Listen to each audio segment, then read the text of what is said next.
Hello, everybody. Sorry about being a couple minutes late. Welcome to the Wednesday wrap-up. Yeah, it's been an interesting week. There's a lot going on, but I have a third grouping of my reads from last month, and I gotta get them out there. So we're going to be talking about nonfiction today. I think I'll try to start grouping the October reads in as I continue this Wednesday wrap-up stuff. But yeah, so nonfiction from September, and some of this I read at the very beginning, so it's like 7 weeks ago. So we'll see how I do trying to remember the details. I saw Rachel in the chat. Hello. And I was just trying to erase through all my sticky notes, and that means that you're going to get a lot of excerpts read aloud today to give you a taste of what I loved about these books. So hopefully that is something that will tempt your appetite for reading some nonfiction, because, of course, it is Nonfiction November in a week. So yay. Hello, Rachel's here. Jim is here. And he talked about the keening in his latest video. Crazy. Thank you, Jim. Anita is here. Hello. Cool Gamer. Hello, everybody. Nadim. Hello. I conquered? We'll see. I've got a question for folks today, because I've got a wide-ranging handful of nonfiction books to discuss.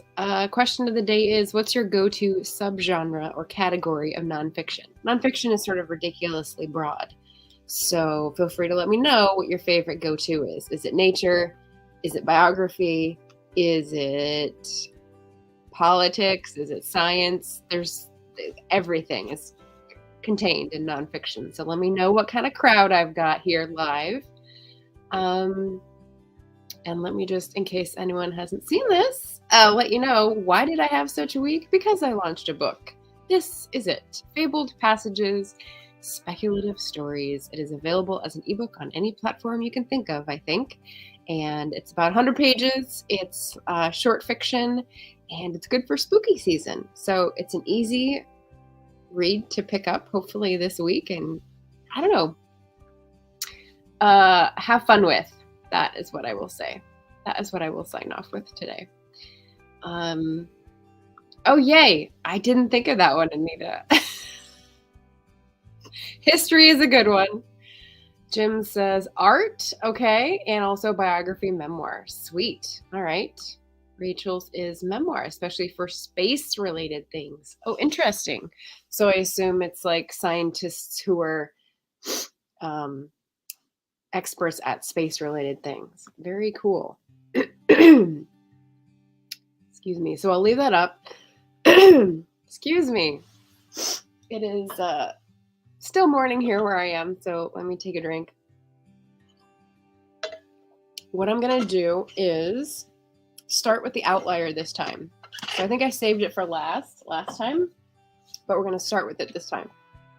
And the outlier is the book that I read for series September, and I think most people know what this was. This is the third in the series by Neal Shusterman. The third book of the Scythe trilogy is called The Toll, and it's a hefty book, but it goes by really fast. It's young adult, I think, so the pages are pretty well spaced and well margined, and I went through it pretty fast.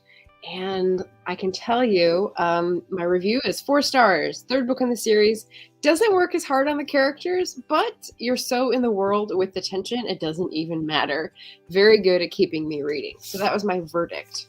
I do really like Neal Shusterman's writing. I feel like he sometimes sacrifices detail and depth for plot and pacing. But, science fiction fantasy, sometimes that's what you want. He did a lot of work earlier in the series building up the myth and the lore and the world and the characters that we are still with in this third book. And so I was okay with the suspension of disbelief that everyone ends up with their own version of a happy ending. And I really enjoyed it. So definitely recommend the Scythe trilogy for a good, engaging, swashbuckling, somewhat space-related dystopian tale. So there you go. Hey Nia, welcome. So that's my outlier. That's my sci-fi fantasy for September. And now we can jump into the nonfiction.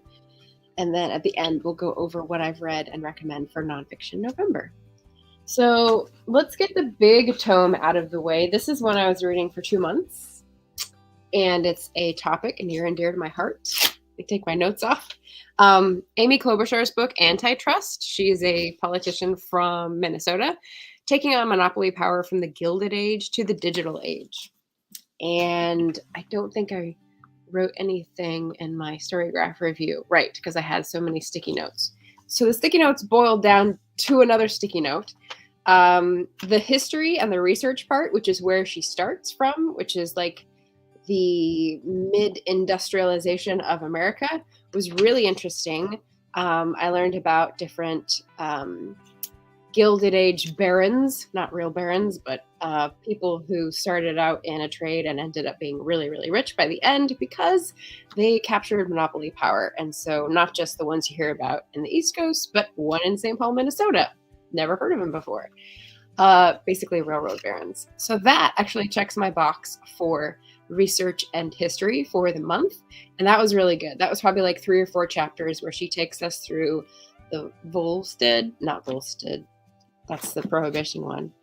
Anyway, the Sherman Act, and then the follow-ups. And that was really interesting. And I may use some of that for my historical fiction.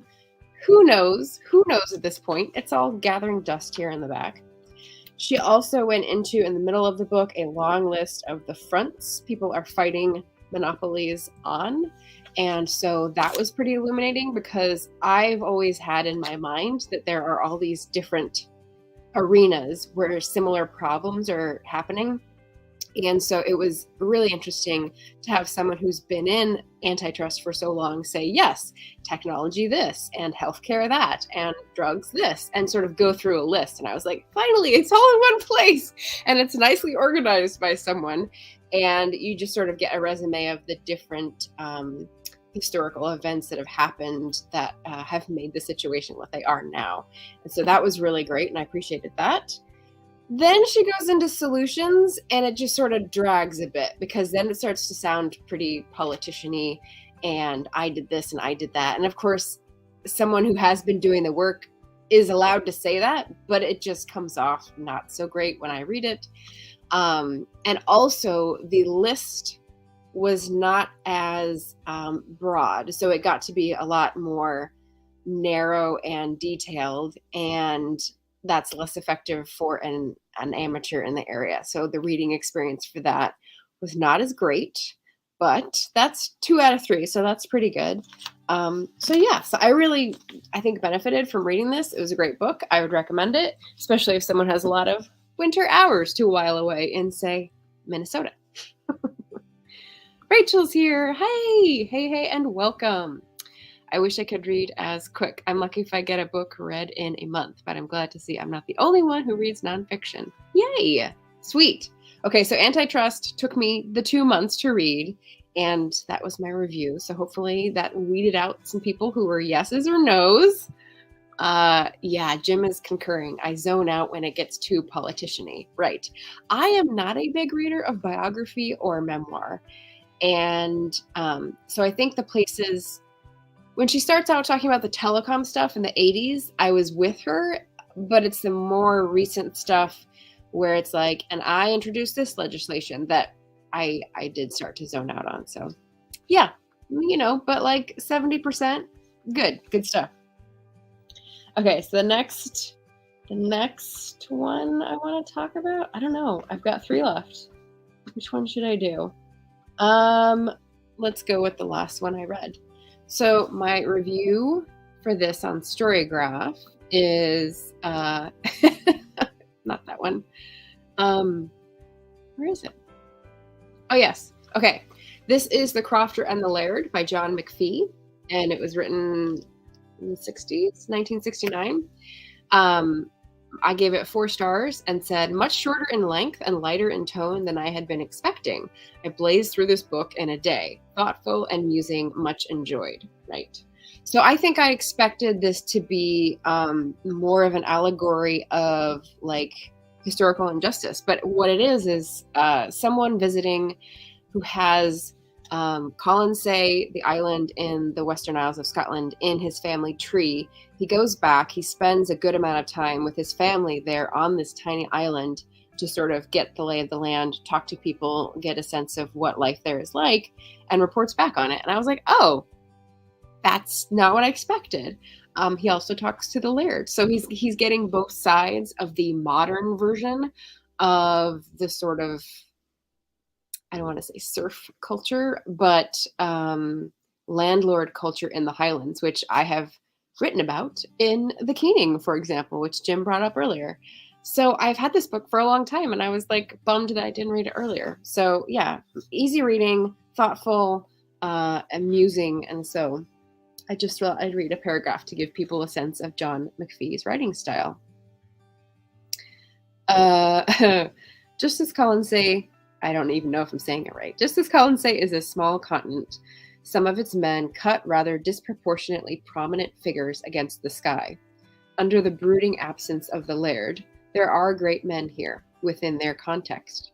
Masters for a few pounds rent a year, in 1969, of considerable domains, with an independence that must go beyond any usual sense of that word elsewhere, except on another remote small island. I have heard them say, with no note of daring or flippancy in their voices, or of any doubt whatever, that there is nothing an incomer could teach an islander. In this world, it is true. So he kind of juggles truths of the people who have lived a certain way, and they've even got illustrations and stuff, and I just thought it was like a really nice little book. So yeah, again, 4 stars. Good nonfiction reading month. And if your taste wanders into Scotland, like that's a great one for modern but not contemporary, if that makes sense to anyone out there. Rachel says, I'm a very slow nonfiction reader. It can take me months to read one book. Fair. I have books, even have fiction books that I put aside, put a bookmark in, and find them months later and go, oh, I guess I'll start over. And then Rachel says, John Oliver recently covered tech and healthcare monopolies, and it was fascinating, so I might like that. Yes, I tend to keep up with John Oliver. Yes, I think I remember that for that one, he hammered on some very specific points, whereas Amy Klobuchar's book is a much more broad, paint the whole landscape and give people an in. So yeah, good stuff. All right. So I'm going to go next. I'm going to stick with the UK. My next nonfiction was The Stopping Places, A Journey Through Gypsy Britain by Damian Labas. I don't know how they would say it. And there's going to be more reading excerpts, but my review on Storygraph. Oh, this is the one where I said he even ends up at Ardkinglass. So this is the place I visited, which is pretty cool. And I gave it 4.5 stars. So really, really good. And I've got 3 excerpts. And let's start with the overall general feel for this one. Overall general feel. He's a poet. It's really nice reading his writing. And it's partly an identity book where he's struggling with Gypsy heritage, and it's partly a book where he's examining the role of that culture in Britain, and it's partly a psychological personal struggle memoir because he's driving around trying to get a sense for what his grandfather's generation, great-grandparents' generation would have gone through, and how that affected them or how they've lived through it, and what his life is like and how he can claim that some way in a different way. So I really liked that exploration. So to give you a sample, since it's fall, let's see. And you might notice something else I love coming in here. The wood is bright with a gentle, airy light between the trees, most of them naked of leaves. As we walk on, I start to register the many different shades of green on the few plants that are still in leaf. The deep and dark greens predominate, the bluish dark tinge of the bramble, and the holly, a similar blue-green but vivid, standing out against everything else in its winter ascendancy. But there are other colors, the lime-like glow that shows in the veins of young ivy, the light and lonely summer pallor of bracken. Velveteen metallic emerald moss coats the bases of the trees. The dark heart of the yew pulses through all its little green leaflets as though nighttime is locked up inside and then seeps out by day. And my favorite, the million miniature palm trees of the rain-loving haircap moss, also known as Great Goldilocks, like a tropical jungle in miniature under our feet. So he talked about moss. So that was really, really cool. And that's just like the poetic sense that I wanted to give you a taste of. And then the other part is like the psychological, personal struggle stuff. This was another great paragraph that I turned down a corner. So don't kill me. I turned down corners of books. He says, the loneliness is getting to me, and it worsens whenever I pull up near a town. When I'm out in the wild, windy places, it's different. I'm able to fully convince myself that I'm there on a meaningful quest, tracking memories, ghosts, and a lost way of life. I can tell myself that my being alone is a wished-for and necessary state, a requirement of the journey I've undertaken. Out there, my reference points are explorers and hermits, voluntary exiles, and half-lost adventurers, imaginary friends. But as soon as I get near a hamlet or village, or worst of all, a suburb or an actual town, it all changes. I am troubled by the presence of people I don't know, who stand in this middle distance between me and everywhere else. It reminds me that while I may not be alone, I am lonely. So again, Damian LaValle, The Stopping Places. And you can check these out through my Bookshop link. I think I have them linked in my 5-star favorites. That's down in the description. And then the final excerpt from The Stopping Places is for my language nerds. And yeah, just something to contemplate when you're thinking about how you describe language. Hi, RC. I torture the corner pages of my book. Okay, so let's see. He's talking about an earlier researcher called Sampson, who's talking about linguistic history, etc. Yet Sampson, like many of his successors, wrote about my own Romani dialect in very different terms. Sunk, debris, a semi-jargon. These words connote seabed detritus, not the living, long-suffering speech of a tenacious and harried culture. Perhaps I'm just bitter that my family did not inherit the florid, fantastical language found in Sampson's dictionary. Our dialect, composed of shards of Romani studded into the mortar of rural English, is a disappointment to the romantic soul. While Sampson was jotting down the mellifluous proclamations of ringlet-haired Welsh harpers, Nan's dad, that's his grandmother Nan, was probably knocking another man's teeth out somewhere down a Hampshire back road, an act hard to transcribe.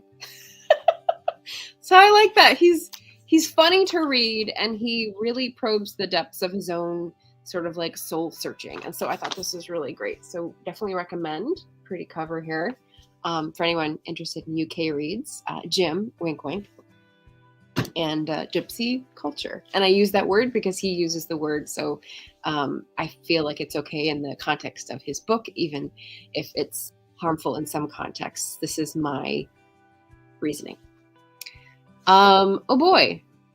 Okay, so I'm getting called blasphemous. Where did I stop off here? Oh, okay, so RC's go-to genre is memoirs. Interesting. No, sir. I think this is about the moss reading, right? So cool. Yes, I do dog ear my books. Yes. Sorry. I'm flogging witchy reads, so I'm okay with being heretical. Go ahead and call me that. Richard says, I've read a few good history books last couple years. Books that don't just look at an event, but the context around it too. Essential. He says, Dead Wake about the sinking of the Lusitania. Midnight in Chernobyl. I think we've definitely heard a lot about that one. Allison's here. Go Gren. Yeah, I mean, it's water damaged because I had an accident behind the sink with the faucet. But if you wanted to borrow that one, I think you would love it. When I said language nerds, I was definitely shouting you out. Richard says, need to get on with watching the English. Yes, that was a good one. Mercy says, I just picked up Hollywood Godfather by actor Gianni Russo. Excellent. I don't know that person's name, so that doesn't bring up anything for me. Rachel says, notes, underlining, dog earing means you love that book. Yes, I agree. Okay, so now we're coming to the last one. And this has a beautiful cover. Let's see, my review. I don't think I put anything down for this one. Yeah, 4.75. So this is like my favorite of the nonfiction. It's almost like completely awesome. It was damped down a bit because Kazan of Always Doing had a review and I watched it and I was like, oh, well, those are fair points. Okay. So let me start with that and then let me build you up to the things that I liked about it. The book is called How to Do Nothing, Resisting the Attention Economy by Jenny Odell, and it's a few years old. So it's definitely pretty up with the trends, but, not the latest research. And Kazan's review says that there were pieces of it that she really, really liked.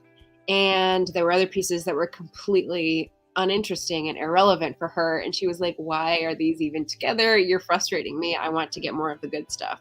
And so I could see that. There are definitely things that I considered patchy. I'm not a philosophy person, so like the Epicurus and the Diogenes and that kind of stuff. I was sort of interested in the Thomas Merton aside because I'd heard about him, but not really known what his journey was. And then she also talks about bird watching, which is kind of cool. I can't identify birds, but she got to know like actual individual birds because she was noticing. And that's sort of the point of the book. So why do I think it's so awesome? The points that did connect with me that I did find really resonating were some involved with the tech debate about how we're being manipulated when we engage with technology today, whether that's social media, like the one you're on right now, or things that you don't think of as social that you've taken for granted so long, like I don't know, computer programs, or how your hardware is set up, or how you check for directions on Google Maps. There are a lot of things that we use every day now that we take for granted that are probably manipulating us or using us in some way for the attention economy. So it's kind of scary. It's kind of depressing. But Jenny Odell's view on this really highlights the thinking about how to make a choice in these interactions. And I've got two excerpts to give you a taste of what her writing is like and what the points that I liked in this were about. So let's do one of those. Okay, these are, just a paragraph. That's what I can handle. So she says, I want to be clear. I'm not actually encouraging anyone to stop doing things completely. How to do nothing. In fact, I think that doing nothing in the sense of refusing productivity and stopping to listen entails an active process of listening that seeks out the effects of racial, environmental, and economic injustice and brings about real change. So she's talking about not like the overnight things of, oh, once you stop doing this, you'll have this magical effect. It's like a whole process and a collective process, which is key. I consider doing nothing both as a kind of deprogramming device or habit and as sustenance for those feeling too disassembled to act meaningfully. And ooh, that one reached out and sort of hit me in the gut. Those feeling too disassembled to act meaningfully. So like theme of the pandemic, anyone who's felt like the activities that they're engaging in, the habits that they've cultivated, whatever they're doing routinely, they can't renegotiate it because they're never in a position to stop and rethink it and renegotiate those relationships. And so they want to do something meaningful. They want to participate in their community as citizens, but like don't know where to start. Like they feel totally disempowered. So that really jumped out at me. On this level, the practice of doing nothing has several tools to offer us when it comes to resisting the attention economy. So it goes on to explain those and sort of go into details and examples, which is really great. And then the other example I picked out was, I think when she's gotten on to talking about civil disobedience. Oh boy. Okay, the chat. Let me catch up here. The actor, or the memoir, is an actual mobster who got into acting. Okay, interesting. He is still alive. He's not whacked yet. Okay. Google slogan used to be "Don't be evil," LOL. And this, I don't know what that refers to. It could be anything I've been talking about for the last 10 minutes. Nia says, I may need to read this one. Yes. It's good. And Richard said, now the slogan is "Don't, be evil," highlighting the powers of commas. And we're getting off track here. Okay. So my second excerpt from How to Do Nothing. I think this is where I'm starting. Yes. What is needed then is not a once and for all type of quitting, but ongoing training.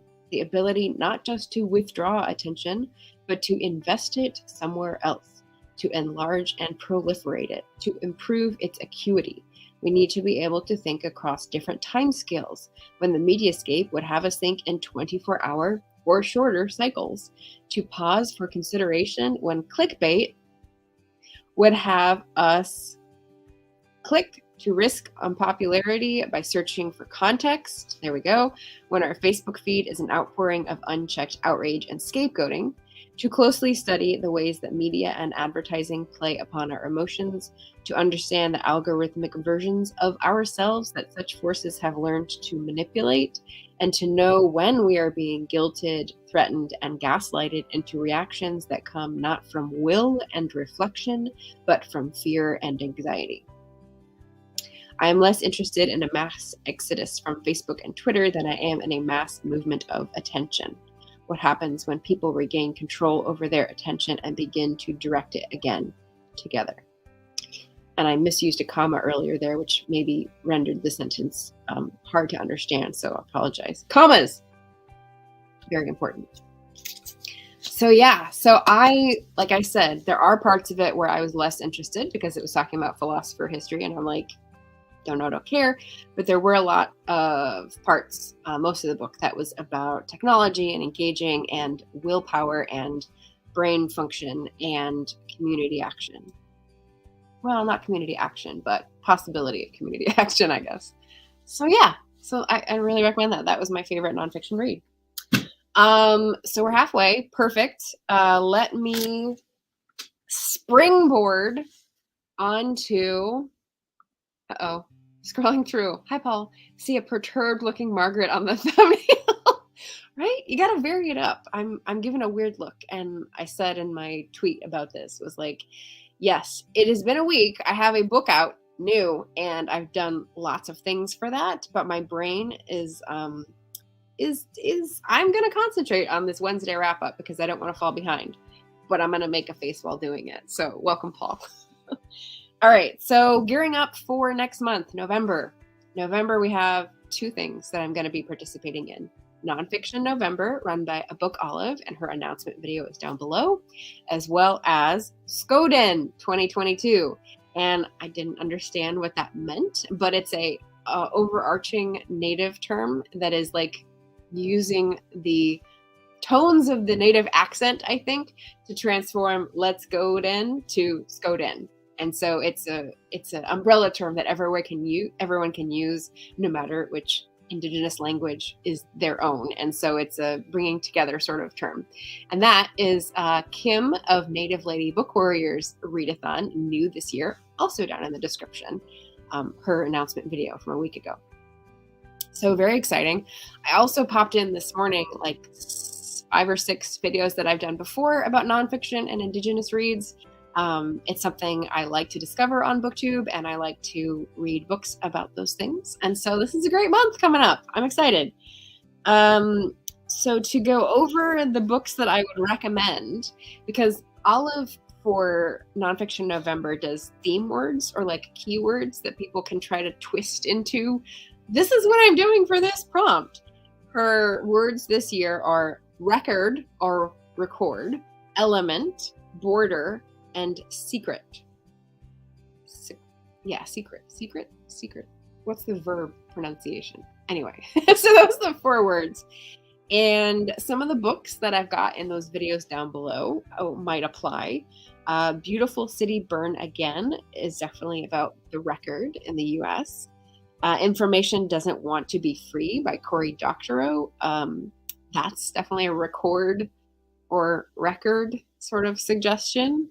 Good Economics for Hard Times by 2 economists that I studied in school. That was a really interesting one that is for the record. And one that goes for both Skoden and nonfiction is Unreconciled, which is a memoir by Jesse Wente, who is a Canadian Indigenous fellow who wrote a book. He's also a movie critic. And I had never imagined what the life of a movie critic would look like in terms of career and sort of like networking and stuff. So that was a really interesting thing that he highlighted, which was really cool. So that's the first word that I would recommend. Element. I've got, let's see, Felicia Day's memoir about being weird and creative in there. I have a book called Darkly, which is about one woman's experience being African-American and goth, and like all the assumptions that are wrapped up in that and sort of unwinding them all. And that was really good a couple years ago. I've got my historical imagination weird book that I picked up in Chicago called What Would Jane Say, about city planning in Chicago and the vision that all those mustachioed dudes had in the 1890s versus Jane Addams' view and like what she might have been able to do if she'd had a little coven versus all the architects in Chicago. And it's a very strange format, but a very interesting intellectual exercise. And then finally, one that will work for both nonfiction and Skoden, Gathering Moss by Robin Wall Kimmerer, because we love the moss. Yes. Okay, we're still talking about commas and the Google thing being rubbish. Okay. All right, we're gonna skip. We're gonna keep going with the comments. Thank you, RC. And then Rachel says, I have to go back to work, but check back in later and finish the wrap up. Thanks so much for stopping in, Rachel. These are just books that I've read before that I recommend for Nonfiction November and Skoden. So yes, you're getting the very, very fast version of recommendation. So that was for Element. For Border, I've got, this is gonna light a fire under our seat. I don't know if you've heard of this book before, but it's called Why Women Have Better Sex Under Socialism. So I'm going to put that under the Border category.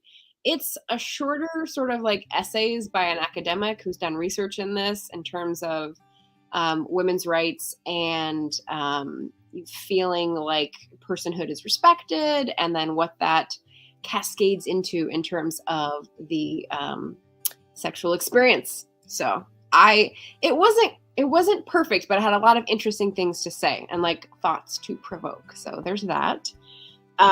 Border, we've got Square Hunting, which is 1920s and 1930s for women authors in a certain geographical location in London, and that sort of time of writing, and that was interesting. Francesca Wade. And then I've got 2 for Border that also work for Skoden. That would be A Mind Spread Out on the Ground by Alicia Elliott, which was fantastic. I think that's in my 5-star recommendations list on Bookshop. It's a gal who has Indigenous background and talks about her struggle with mental health, but not in a way that is disjointed and disorienting, which I found Heartberries to be, because it was also with substance abuse. And so it was a little too much for me to tease apart on my own. I would definitely need more help dissecting it.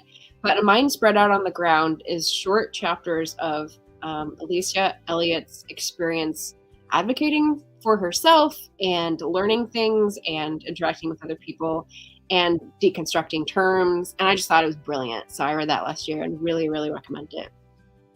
And then final one for Border is Res Rules, which is funny. Okay, so Res Rules is by a guy who is a chief of a Native American tribe that straddles the border of Canada and America.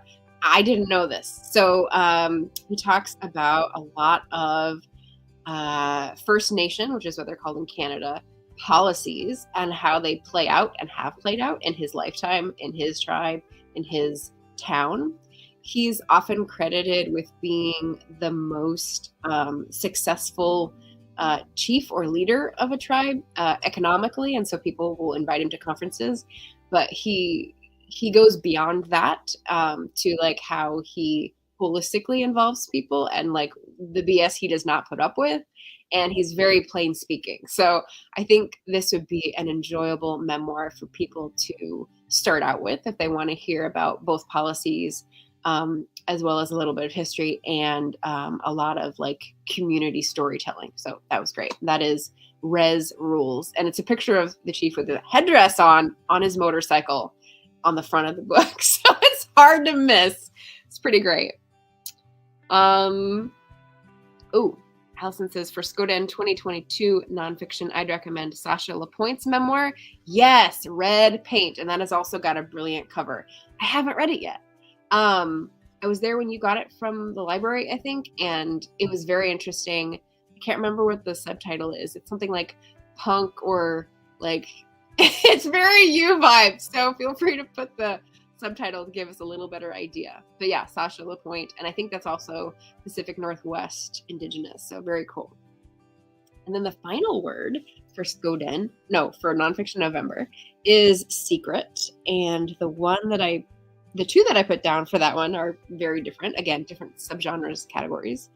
There's one called Deep Delta Justice, which is starting out as exploring a historical event that was like an educational protest in the 60s in Mississippi. And then it sort of grew from that into a big protest. And then it sort of like backed up and did investigative work in terms of the corruption in the town and sort of the white supremacy at work. And then like zoomed back further to talk about the long-standing effects of this conflict at the very end of the Mississippi River. So I think it's Louisiana. I can't remember. This is like 2 years ago, maybe. So I remember liking it and just being like, I did not imagine this would be, I guess I did, but it was interesting to hear the details of sort of showdown and like naked power struggles in this small rural town. There's also content warning if anyone has been through a hurricane and can't handle that sort of stuff. They do talk about natural disasters in regards to the Mississippi River in this small rural community, but really well written by a reporter. So Deep Delta Justice. And then Labor and Capital in the Gilded Age. This is the super nerd choice. So, not many will follow me down this road, but it is congressional record hearings of people in the 1890s speaking up about interviews between labor and capital and what people had been through in terms of workers and what people were using to justify their rules and employer relationships. So you got the two sides talking and written down in real time. And it was kind of like the January 6 hearings. It's like you're hearing straight from the videotape, but it's people talking in their normal register. So I find that fascinating. And it's a small book. It's impossible to find, I'm sure. I just happened on it because I'm a used bookstore treasure hunter, and it's great for research. So, if you come across that, I'd recommend it. Final group I couldn't put into any of the 4 words, but maybe you can. They would be To Speak for the Trees, which is a nature memoir that is written by a scientist who also embraces her Celtic background of like caring for the environment. And so I thought, oh, that was really great. Clutter by Jen Howard, who I talk with on Twitter, and she's great. She was exploring the roots of clutter and hoarding and consumerism in America, and how all these like really neat threads that pulled together, including the archaeology of Victorian middens, which I am always here for. And of course, not Victorian because they're in America, but 19th century. So Clutter, a history, that was great. Lean Out by Tara Henley. She is a Canadian, I think, rock journalist is what she started out as, and now is more of a broader journalist, talking about disconnection, urban politics, housing crisis, like how we treat the homeless, like a variety of subjects, but like interlinking them all. So I really loved that book by Tara Henley. Disposable City, which you've heard me talk about before, by Mario Arisa, and I also like. He's great on Twitter. He's a journalist who talks about Miami and climate change and how we're all doomed, basically. But it's a comforting read, you know? So I've talked about that book several times. All We Can Save, which is a compilation of essays and poems and memoirish pieces. The last time I brought that book up, I read from it and I teared up, so I can't top that. I'll just say All We Can Save is a fantastic read. And then finally, The Beadworkers by Beth Pietote, which is one of the first books I read for Indigenous reading at all. It's a collection of short stories, just like mine that just came out. And it's portraying modern Native folks in a variety of situations. The one I remember the most is a woman on a bus and like processing the things that she's hearing. But variety of stories, variety of viewpoints, and also a good first read if you're just getting into Indigenous literature. And you can't go down the Indigenous horror route because I know that is the most popular on BookTube, is like the Stephen Graham Jones and the David Heska Wombly Wyden, and they're very scary. I have one of those on the shelf, and I don't know if I'll get to it because it's freaking scary. But yeah, if you are like me and are afraid to go down that route, but still want to get started on Indigenous literature, Beth Pietote's The Beadworkers is a great first short story collection to dip your toe in. Whew, okay. Oh, thank you, Allison. So, Red Paint, The Ancestral Autobiography of a Coast Salish Punk. I knew it had punk in the title. There we go. And Paul says, really thought you were going for the January 6th report, but going, I'm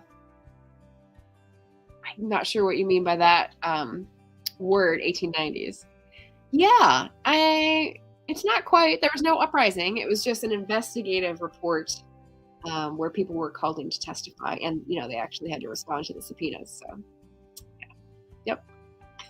Yep. Okay, so I think Super Nerd 1890s. Oh, okay. Thank you. Thank you. Thank you for that. Yes, I doff my cap. So that is my Wednesday wrap up of September nonfiction and my suggested recommendations for Nonfiction November / Skoden 2022. And you will next hear from me on Friday because our upcoming next thing is the Auth panel, speaking of goths, author panel on Friday with Leah Engstman and EDK, and they're going to be delightful. I'm going to talk to them about historical short stories, which is quite the niche down for a historical fiction writer.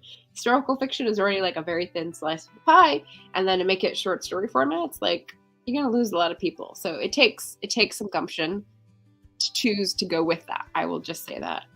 So I'm looking forward to talking with them on Friday at 5 p.m. Pacific, 8 p.m. Eastern, which is, I think, too late for Jim, but you can always catch it on the replay in Tbilisi. So there we go.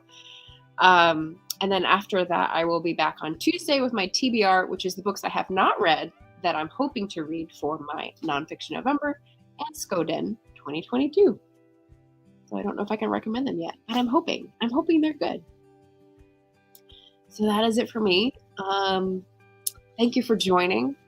Perhaps I'll see you Friday. In any case, if anyone has bought the book and started reading it, I hope I get to see your reviews cascading in. I hope you enjoy reading. I hope, I don't know, it tickles your fancy. There we go. So that is all for today. Thank you so much for coming by. Yeah, too late for Georgia, but we'll catch it on the replay. And I'm going to be watching your video next because you mentioned the keening. You know how to get me, Jim. Nia says, I'll try to be there for the live. Yay, we love historical fiction. And Rachel says, good luck on your new book. Thank you. And I loved everyone who got to win copies on Barrett's stream. So very excited to see people showing up, and I hope you like the read. That's all we got today. Stay safe, stay healthy, keep reading. I will see you again soon. Thanks, everybody.